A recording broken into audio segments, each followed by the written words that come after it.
Selamat siang semuanya. Perkenalkan, nama saya Mukmina, saya dari kelompok 1.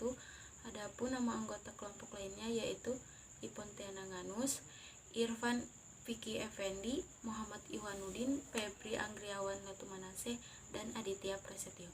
Di sini kita akan membahas sumber modal dan kebijakan dividen. Adapun materi yang akan dibahas yaitu sumber pendanaan, sumber dana jangka pendek, sumber dana jangka menengah, sumber dana jangka panjang, analisis struktur modal, faktor-faktor yang mempengaruhi struktur modal, pendekatan dalam struktur modal, kebijakan dividen, pertimbangan manajerial dalam pembayaran dividen, kebijakan pembayaran dividen, dan stabilitas dividen. Yang pertama, sumber pendanaan. Sumber pendanaan dari dalam perusahaan dapat diartikan sebagai bentuk dana di mana pemenuhan kebutuhan dananya berasal dari dalam perusahaan itu sendiri. Dengan kata lain, dana dengan kekuatan atau kemampuan sendiri. Sumber dana bagi perusahaan dapat dikelompokkan menjadi 3. Yang pertama, sumber dana jangka pendek. Yang kedua, sumber dana jangka menengah. Dan yang ketiga, sumber dana jangka panjang. Selanjutnya adalah salah satu sumber dana perusahaan, yaitu sumber dana jangka pendek. Sumber dana jangka pendek adalah pendanaan yang harus dibayar kembali dalam jangka waktu 1 tahun atau kurang. Contohnya kredit perdagangan, pinjaman bank jangka pendek, surat berharga, pendanaan piutang, dan persediaan. Selanjutnya dana pinjaman bank yaitu meliputi kredit usaha kecil menengah, kredit tanpa angsuran, leasing, kredit pasar uang, letter of credit, dan factoring. Next, ada sumber dana jangka menengah. Sumber dana jangka menengah merupakan sumber dana yang memiliki jangka waktu lebih dari 1 tahun dan kurang dari 5 tahun. Jenisnya yaitu ada term loan, equipment loan, and leasing. Selanjutnya ada D, sumber dana jangka panjang. Nah, sumber dana jangka panjang ini ada pendanaan yang jangka waktunya jatuh lebih dari 5 tahun. Pendanaan jangka panjang ini terutama terdiri dari obligasi. Nah, pendanaan jangka panjang seringkali digunakan untuk menandai aset-aset yang masa pakainya panjang seperti tanah, kayak mesin, pabrik, terus proyek konstruksi lainnya. Nah, jenis-jenis sumber dana jangka panjang ada hipotek sama obligasi. Oke, selanjutnya analisis struktur modal. Nah, analisis struktur modal ini terbagi 3. Nah, yang pertama adalah struktur modal atau capital struktur, adalah pertimbangan atau pembagian antara modal asing dan modal sendiri.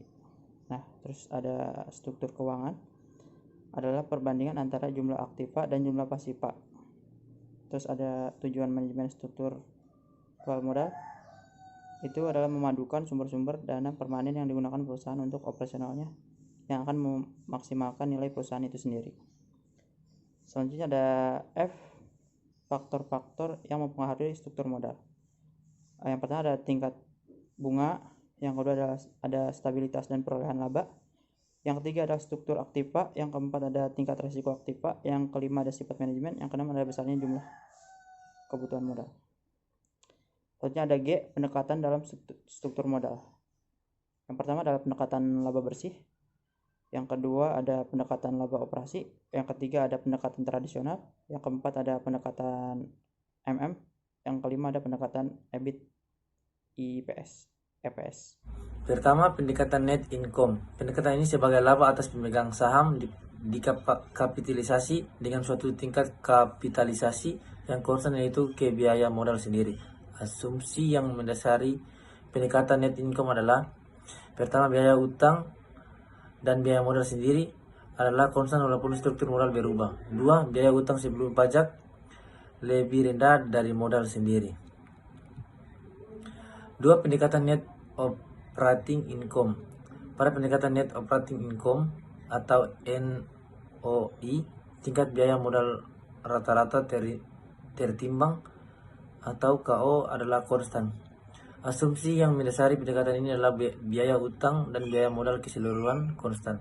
Pada pendekatan ini perubahan struktur modal mempengaruhi nilai total perusahaan. 3. Pendekatan tradisional. Pada pendekatan ini menganggap bahwa biaya modal sendiri akan naik apabila rasio utang meningkat dan biaya utang akan meningkat melebihi tingkat rasio utang tertentu. 4. Pendekatan Modigliani militer. Pendekatan Modigliani militer beranggapan bahwa nilai perusahaan independen tidak dipengaruhi oleh struktur modal dalam pasar modal yang sempurna dan tidak ada pajak penghasilan. Asumsi pendekatan ini adalah: pertama, informasi yang tersedia bagi semua investor dan dapat diperoleh tanpa biaya. Kedua, tidak ada transaksi biaya. Ketiga, investor dapat melakukan diversifikasi investasi surat berharga secara sempurna. Keempat, semua investor bersikap dan bertindak rasional. Kelima, perusahaan beroperasi dalam kondisi yang sama dan risiko yang sama. Kelima, tidak ada pajak penghasilan. Pendekatan EBIT atau EF merupakan pendekatan EBIT atau EF menentukan hubungan antara laba per lembar saham atau e-learning per share sama dengan EF dengan laba sebelum bunga dan pajak atau e-learning before interest and tax sama dengan EBIT pada beberapa alternatif pembelajaran yang berbeda-beda dan titik kesamaannya masing-masing alternatif pembelajarannya tersebut. Selanjutnya ada kebijakan dividen. Kebijakan dividen atau dividend policy merupakan keputusan apakah laba yang diperoleh perusahaan pada akhir tahun akan dibagi kepada pemegang saham dalam bentuk dividen atau akan ditahan untuk menambah modal guna pembiayaan investasi di masa yang akan datang.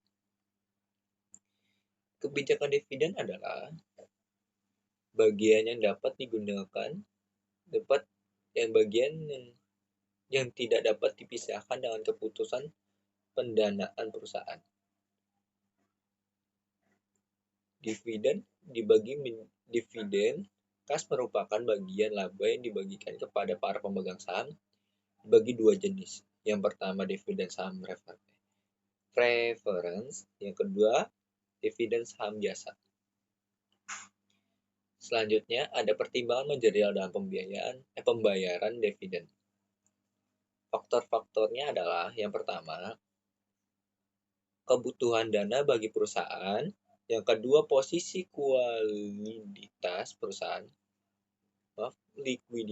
perusahaan, yang ketiga kemampuan untuk meminjam, yang keempat pemberantas dalam perjanjian utang, yang kelima pengendalian perusahaan. Kebijakan pembayaran dividen. Ada beberapa bentuk pembayaran dividen secara tunai atau kas dividen yang dilakukan perusahaan kepada pemegang saham. Bentuk kebijakan dividen tersebut yaitu diantaranya yang pertama, kebijakan pemberian dividen stabil. Yang kedua, kebijakan pemberian dividen yang meningkat. Yang ketiga, kebijakan pemberian dividen yang konstan. Dan yang keempat, kebijakan pemberian dividen yang rendah ditambah ekstra. Yang berikutnya adalah stabilitas dividen. Stabilitas dividen adalah pembayaran dividen yang stabil dalam jangka waktu yang lama. Sedangkan kebalikannya adalah pembayaran dividen yang sesuai dengan persentase tetap dari penghasilan perusahaan. Apabila semua faktor antara dua perusahaan sama tetapi pembayaran dividennya berbeda, maka harga saham perusahaan yang membayar dividen secara stabil akan lebih tinggi daripada harga saham perusahaan yang membayar dividen tidak stabil. Sekian dari kelompok kami, kurang dan lebihnya mohon dimaafkan. Terima kasih.